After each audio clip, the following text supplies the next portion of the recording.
Di saat aku menggenggam tasbihku dan kamu menggenggam salibmu. Di saat aku beribadah ke Istiqlal, namun engkau ke katedral. Di saat bioku tertulis Allah Subhanahu wa Ta'ala dan biomu tertulis Yesus Kristus. Di saat aku mengucap Assalamualaikum dan kamu mengucap Salam. Di saat aku mengejak Al-Quran dan kamu mengejak Alkitabmu. Kita berbeda saat memanggil nama Tuhan.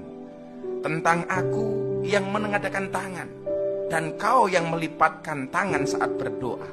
Aku, kamu, kita. Bukan Istiqlal dan katedral yang ditakdirkan berdiri berhadapan dengan perbedaan namun tetap harmonis. Andai saja mereka memiliki nyawa, apa tidak mungkin mereka saling mencintai dan menghormati antara satu dan yang lainnya.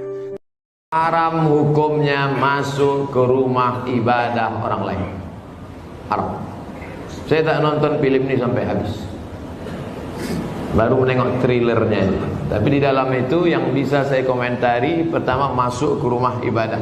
Karena Nabi tak mau masuk ke dalam tempat fihi surah wat tamathil, kalau di dalam itu ada patung berhala. Maka dalam Islam mazhab Syafi'i mengharamkan masuk ke dalam rumah ibadah di dalamnya ada berhala.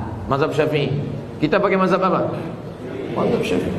Tapi kalau sudah dalam masalah ibadah, ritual, tak ada tawar menawar. Wala ana abidum ma'abatum wala antum abiduna ma'abud lakum dinukum.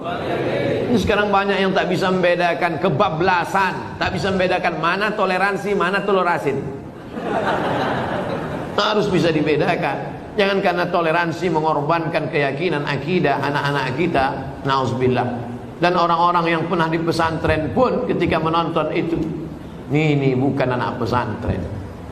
Anak pesantren tak begitu. Sesungguhnya orang-orang, maaf, yang terjebak dengan kemunafikan tingkat tinggi, yaitu orang yang hadir pada ibadah agama umat lain.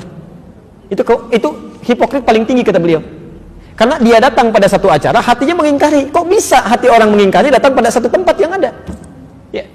Anda diundang ke satu tempat, tapi Anda nggak suka dengan acaranya, segalanya Anda ingkari itu, tapi Anda hadir di situ, kan aneh itu. Ya. Itu paling aneh.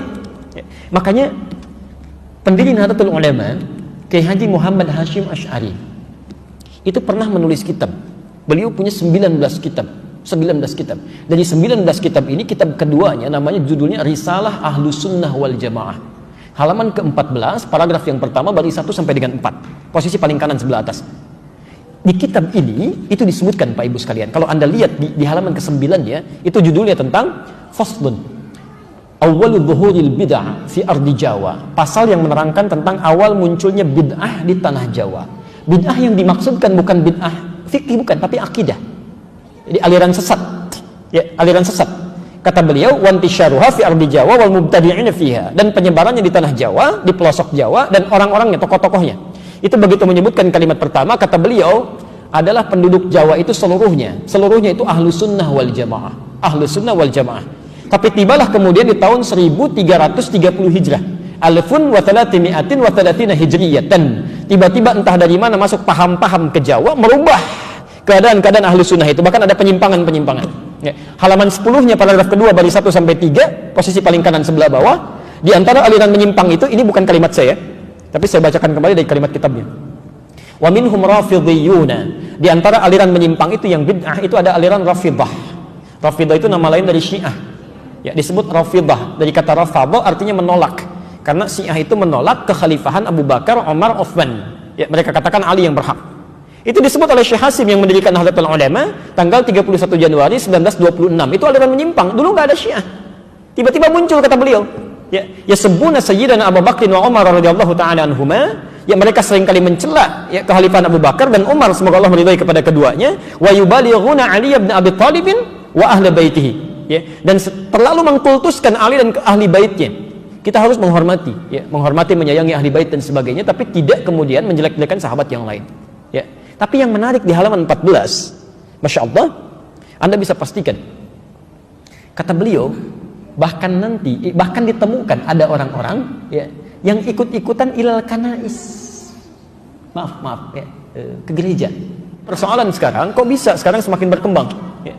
Saya nggak bisa memahami itu. Mohon maaf, saya tidak bisa memahami sampai hari ini. Kok bisa adzan berkumandang di tempat ibadah orang lain?